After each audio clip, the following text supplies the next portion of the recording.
Selamat sejahtera kepada pelajar-pelajar sekalian.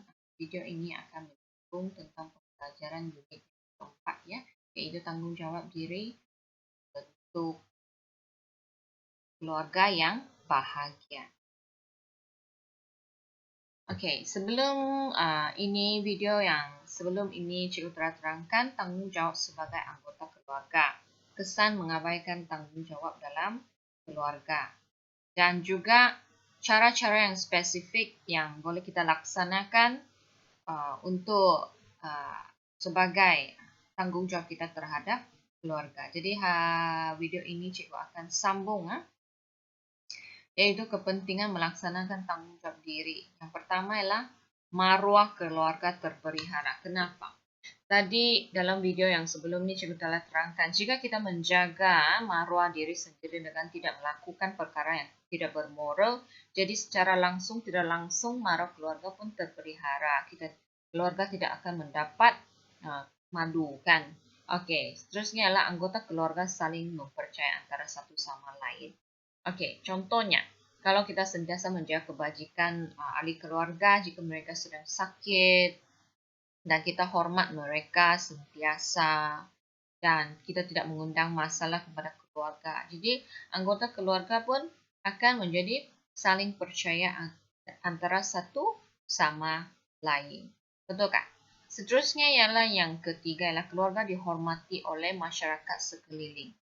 Okey, di sini ialah contohnya kita tidak melakukan perkara yang negatif. Contohnya kita menjaga percakapan, kita menjaga tingkah laku sendiri, kita menjaga pertuturan selalu. Jadi orang nampak kita sentiasa membuat baik dan bermoral. Jadi secara tidak langsung tu keluarga kita akan dihormati oleh masyarakat yang sekeliling. Seterusnya yang keempat ialah keluarga bahagia dapat diwujudkan jika sayang menyayangi antara satu sama lain dan menghormati antara satu sama lain. Keluarga yang bahagia dapat diwujudkan. Itu ialah kepentingan melaksanakan tanggungjawab diri. Kita lihat di atasnya. Ini ialah cara-cara kita melakukan tanggungjawab terhadap anggota keluarga.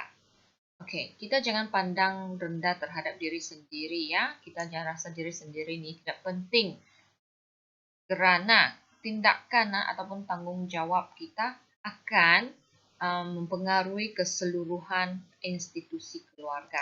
Jadi jangan kita rasa bahawa diri ini tidak penting. Sebenarnya sangat penting. Kita mestilah membetulkan tindakan kita sendiri, tingkah laku sendiri, barulah kita boleh mempengaruhi seluruh institusi keluarga. Ada eksperimen mengatakan bahawa ini betul-betul berlaku. Eksperimen bahawa perbuatan baik seseorang itu akan mempengaruhi seluruh masyarakat yang di sekelilingnya. Kalau mungkin sebelum ini masyarakat tersebut ataupun dalam orang-orang dalam sebuah organisasi itu semuanya tidak ada amalan bantu-membantu. Tetapi apabila masuk seorang pekerja baru yang sentiasa rela untuk menolong orang lain, jadi perbuatan ini akan mempengaruhi keseluruhan pekerja-pekerja dalam organisasi tersebut. Jadi jangan pandang rendah terhadap diri sendiri dan jangan pandang rendah tanggungjawab diri terhadap keluarga yang mesti kita laksanakan. Okey, seterusnya ialah kita lihat di sini ada satu situasi ya. Mari kita baca sama-sama. Berdasarkan gambar di bawah, bincangkan kebaikan dan keburukan komputer dan telefon bimbit dalam menjalin hubungan kekeluargaan. Buat rumusan sama ada komputer dan telefon pintar merenggangkan atau merapatkan hubungan kekeluargaan. Bentangkan hasil dapatan secara kreatif. Jadi kita lihat di sini sebab ini ialah kelas PDBR, kita masih dalam MCO, jadi kita tidak dapat bertemu dengan rakan-rakan. Jadi ini aktiviti ini perlu kamu lakukan sendirilah. Penggunaan gadget ini sama ada dapat merenggangkan atau merapatkan keluarga dari segi menjalin hubungan yang baik antara kekeluargaan ini. Per pendapat cikgu rasa kalau kita dapat memaksimumkan kebaikan penggunaan gadget ini, jadi gadget ini boleh merapatkan hubungan kekeluargaan lah yang berjauhan, contohnya kan. Boleh juga menjadi keadaannya merenggangkan hubungan antara kekeluargaan jika ahli keluarga ini terlalu asyik dengan permainan atas talian kan. Jadi di sini cikgu minta kamu siapkan latihan inilah, kita brainstorming sikit dalam cikgu mau minta kamu salinkan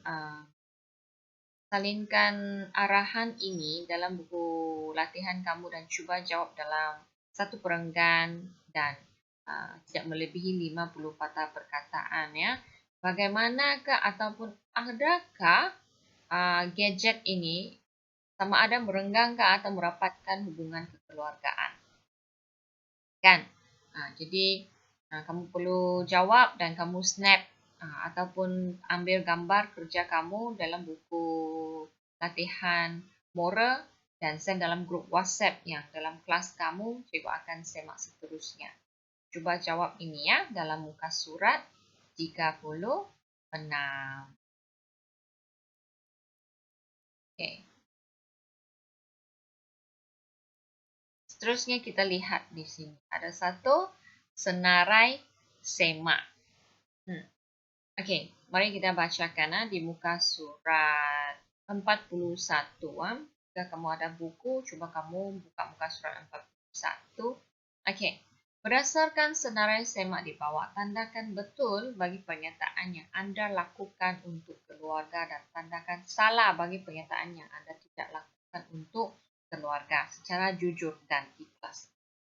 Sebab ini ialah jadual tentang tanggungjawab yang harus kita lakukan terhadap ahli keluarga ataupun institusi keluarga. Kita jawab secara jujur. Lepas tu cikgu mau kamu salin arahan ini dalam buku latihan kamu dan tuliskan bahagian A arahan ini dan tuliskan nombor soalan sahaja dan tandakan betul atau salah sahaja. Okey? Salinlah jadual ini dalam buku kamu. Cikgu akan cek mesti secara jujur. Jawapan ini hanya diperiksa oleh guru sahaja. Jadi sebagai kesimpulannya untuk unit 4 ini, untuk unit 4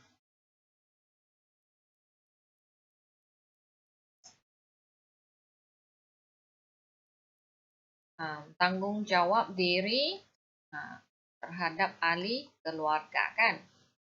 Jadi yang pertama sekali mestilah kita salin nota ini ya, salin nota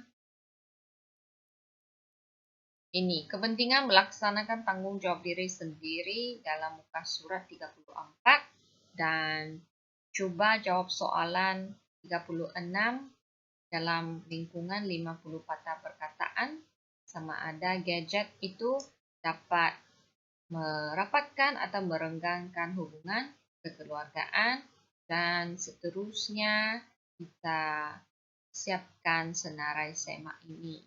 Okey, kita salin dan jawab dengan jujur dalam buku latihan moral kamu ya.